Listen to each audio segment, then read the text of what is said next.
News at 9 with Darian Trotter and First Warning Weather with Joe DiCarlo. Fox News at 9, Puro San Antonio. Good evening and thanks for joining us. I'm Darian Trotter. First on Fox tonight, a 5-year-old boy and his father, held in a Texas immigration facility for more than a week now, are back home in Minneapolis tonight. Liam Ramos and Adrian Arias were escorted home by Congressman Joaquin Castro. Fox SA was the first station to announce they had been released. A sharply worded opinion of a federal judge in San Antonio led to the release of Liam and his father. The opinion criticizing how the government handled their detention. Tonight we hear from two attorneys reacting to the judge's opinion and what it could mean beyond this one case. Our Yami Virhin has that story. A federal opinion that reads like a civic lesson. And today, 5-year-old Liam Conejo Arias and his father, Adrian, are back home in Minneapolis after a federal judge ordered their release for immigration detention in Dilley, Texas, just south of San Antonio. Judge Fred Beery wrote the family was seeking asylum and had no deportation order, but were detained anyway. He accused the government of pursuing deportation quotas and said due process must come first. When you have an opinion from a judge with such gravitas, it changes the game plan. He issued a writ of habeas corpus, which is in and of itself an incredibly unusual thing to do. The opinion has his usual colorful language. It is correct, it is on point, and it is geared to get people's attention. And this will hopefully get people's attention, because right now, a 5-year-old kid is heading home.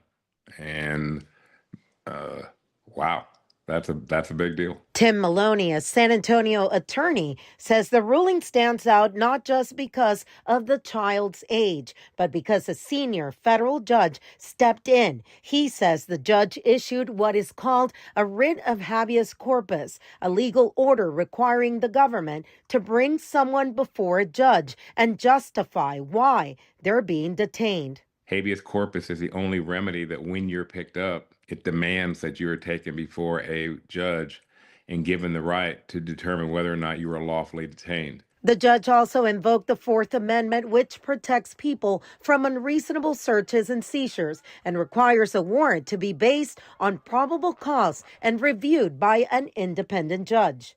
Adam Lowy, an Austin attorney, says even people who support stricter border enforcement should pay attention. We are a nation of laws, and whether people are happy or not with the immigration system, when people come over here and apply for asylum, there is a whole process that they must go through. Lowy says this case shows how quickly enforcement can collide with due process. And I was very in favor of getting control of the southern border.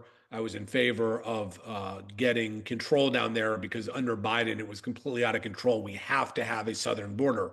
But now it has gone the other way, in which you have ICE agents seizing people off the street, sometimes justified, such as if it's a criminal, but other times not justified. I mean, to seize a 5-year-old boy who is in the process of applying for asylum, I think is nuts. Maloney says this ruling does not automatically open the door for everyone in ICE custody, but it could shape how similar cases are now challenged. This was extraordinary circumstance. And these get filed all the time. It isn't like this was a case of first impression, that this first time someone's filed a writ of habeas corpus on an immigration matter. And 99% of the time, I don't know, that's accurate in terms of the percentage, but incredibly high percentage are denied for any number of valid reasons. That's why this is extraordinary, involving a 5-year-old child, involving the national media attention that it got. It's a shame that it took this extraordinary set of circumstances to draw attention to the situation.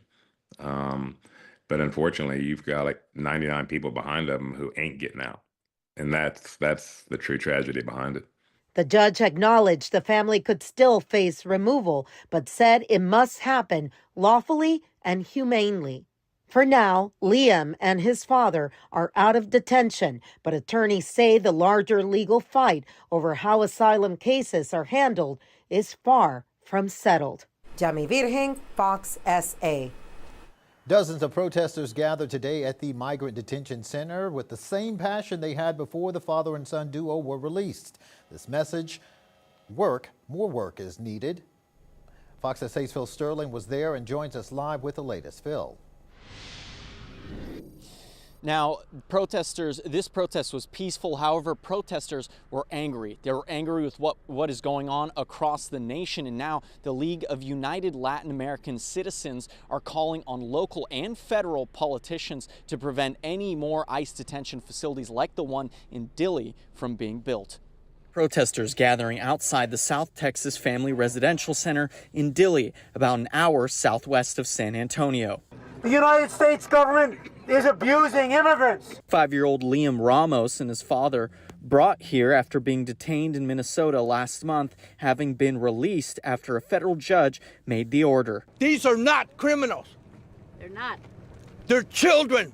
Saturday morning, the father and son boarded a plane headed back to Minneapolis. This kind of stuff is what brings humanity back. But they want more. The League of United Latin American Citizens organized the protests and say there are many more migrant families like Liam's still trapped in detention facilities like this one in Dilley. Some members of Hector Flores' own family live nearby. But they would have never thought that we would be building a place where they would put children in a penitentiary, even though it's called a detention center. The demonstrators say conditions inside the Texas Family Residential Center are reportedly unacceptable, with inadequate medical treatment, questionable access to clean drinking water, and delayed care. Claims that opponents have either dismissed or downplayed, defending the facility's conditions as, quote, state of the art. Protesters want Congress to cut off funding to build migrant detention facilities by targeting the infrastructure funding passed in the Big Beautiful Bill. So we're seeing these facilities pop up everywhere. During the protest, protesters were chanting, "Today we protest, tomorrow we vote." They were encouraging each other and everyone across the nation to get registered so that they can go out and vote. Phil Sterling reporting live from Dilley, Fox SA. Tensions began escalating in early